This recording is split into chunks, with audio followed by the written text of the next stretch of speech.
Alors que le monde s'apprête à entrer en 2026, ce soir et demain, nous avons demandé à plusieurs de nos correspondants sur le continent de nous parler des événements marquants de l'année dans leur pays.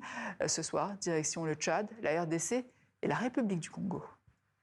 Cela fait 7 mois que Succès Masra est en prison. L'ancien Premier ministre a été jugé et condamné à 20 ans derrière les barreaux. Il a été reconnu coupable d'incitation à la haine après le conflit meurtrier de Mandakao qui a fait 35 morts. Ses avocats clament son innocence et dénoncent un procès politique. Le gouvernement assure que le procès a été juste et équitable. Depuis plusieurs mois, la défense demandait une évacuation sanitaire à l'étranger, invoquant la dégradation de son état de santé. Le week-end dernier, le ministre des Affaires étrangères, Dr Abdoulaye Sabour, a précisé que Massa pouvait se faire examiner à l'hôpital La Renaissance. Ses avocats ont refusé, selon lui. La condamnation a provoqué des vives réactions au Tchad et à l'international. C'est en prison que Masra Succès a appris la mort de son porte-parole, Raïs Kim. Outre la guerre dans l'Est de la RDC que TV5 Monde a suivi au quotidien, 2 procès ont marqué l'actualité en République démocratique du Congo. Celui du ministre démissionnaire de la Justice et garde des Sceaux, Maître Constant Moutamba.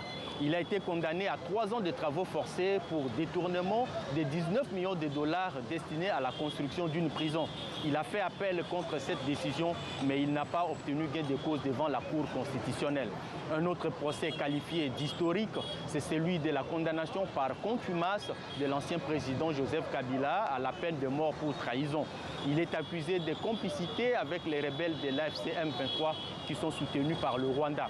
Celui qui a présidé la RDC pendant près de 2 décennies n'habite plus dans le pays depuis plus de 2 ans. En République du Congo, l'événement qui a défrayé la chronique cette année a été l'opération de la traque des bébés noirs. Le surnom donné à des gangs accusés de semer la terreur dans plusieurs villes du pays. Lancée en septembre 2025 par la Direction générale de la sécurité présidentielle, cette opération a fait à ce jour des centaines de blessés et une trentaine de morts selon le Centre d'action pour le développement, une ONG de droits de l'homme. En octobre, lors de l'inauguration d'un lycée à Brazzaville, le président Denis Sassou Nguesso a assumé ouvertement la responsabilité de cette opération. Un autre événement à retenir cette année, c'est le conflit entre le ministre des Sports Hugo Lendele et le président de la Fédération congolaise du football, Jean-Guy Blaise Mayoulas. L'équipe des Diables Rouges en pâtit et a exprimé son mécontentement.